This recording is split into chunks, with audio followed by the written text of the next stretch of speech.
بسم اللہ الرحمن الرحیم۔ دوستو السلام علیکم۔ یوٹیوب چینل دلچسپ ویڈیو میں ایک نئی دلچسپ ویڈیو کے ساتھ حاضر خدمت ہیں۔ گزارش ہے کہ جو ہمارے دوست اس چینل پر نئے ہیں وہ ویڈیو کے نیچے سبسکرائب کے لال بٹن کو پریس کر دیں اور ساتھ ہی ساتھ بیل کے بٹن کو بھی پریس کریں تاکہ آپ کو ہماری نئی آنے والی ویڈیوز کا نوٹیفیکیشن مسلسل ملتا رہے۔ اور باقی دوستوں سے بھی گزارش ہے کہ اس ویڈیو کو لائک اور شیئر ضرور کریں تاکہ یہ اہم معلومات آپ کے دوسرے دوستوں تک بھی ضرور پہنچ جائے۔ دوستو، ہر ذی شعور جانتا ہے کہ امت محمدیہ صلی اللہ علیہ وآلہ وسلم پر 5 نمازیں فجر، ظہر، عصر، مغرب اور عشاء فرض کی گئی ہیں اور ان کا بہت زیادہ ثواب بھی ہے۔ لیکن دوستو، 5 وقتہ نماز پڑھنے کے ساتھ ساتھ کچھ نوافل بھی ہیں جن میں تہجد ہے، نماز اشراق ہے، نماز چاشت ہے، صلاۃ الاوابین ہے اور دیگر نوافل ہیں، ان کا بھی بہت زیادہ ثواب ہے۔ دوستو، دعاؤں کی مقبولیت اور حاجتوں کے پورا ہونے کے لیے ایک مجرب یعنی آزمودہ نماز صلاۃ الاسرار بھی ہے، جس کو امام ابو الحسن نور الدین علی بن جریر لخمی شتنوفی نے بہجت الاسرار میں اور حضرت مولانا علی قاری رحمۃ اللہ تعالی علیہ اور حضرت شیخ عبدالحق محدث دہلوی نے حضور غوث پاک رضی اللہ عنہ سے روایت کرتے ہوئے تحریر فرمایا ہے۔ اس کا طریقہ یہ ہے کہ بعد نماز مغرب سنتیں پڑھ کر 2 رکعت نماز نفل پڑھے، اور بہتر یہ ہے کہ نفل میں الحمد کے بعد ہر رکعت میں 11 مرتبہ قل هو اللہ احد یعنی سورہ اخلاص شریف پڑھے۔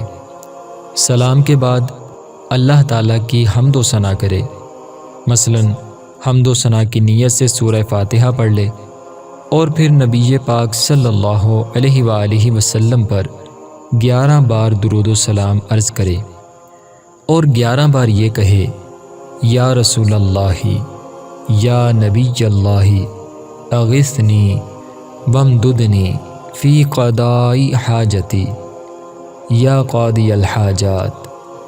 اس کا ترجمہ ہے، اے اللہ کے رسول، اے اللہ کے نبی، میری فریاد کو پہنچیے اور میری مدد کیجیے میری حاجت پوری ہونے میں، اے تمام حاجتوں کے پورا کرنے والے۔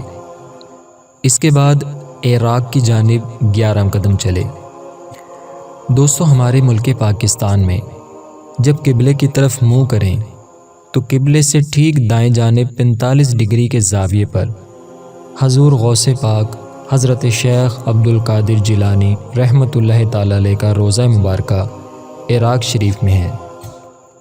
پھر عراق کی جانب 11 قدم چلیے اور ہر قدم پر یہ کہیے، یا غوث الثقلین، یا کریم الطرفین، اغثنی وامددنی فی قضاء حاجتی یا قاضی الحاجات۔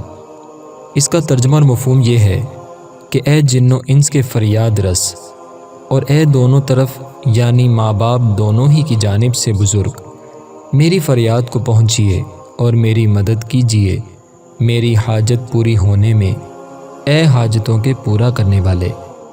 پھر حضور اقدس صلی اللہ علیہ وآلہ وسلم کو وسیلہ بنا کر اللہ تعالیٰ سے اپنی حاجت کے لیے دعا مانگے۔ تو جب اس طریقے سے صلاۃ الاسرار کو ادا کیا جائے گا تو انشاءاللہ اللہ تعالیٰ کے کرم سے، حضور صلی اللہ علیہ وآلہ وسلم کی نظر کرم سے اور حضور غوث پاک کے وسیلے سے انشاءاللہ آپ کی وہ حاجت ضرور پوری ہوگی۔ اللہ تعالیٰ سے دعا ہے اللہ تعالیٰ تمام کی حاجتوں کو پورا فرمائے۔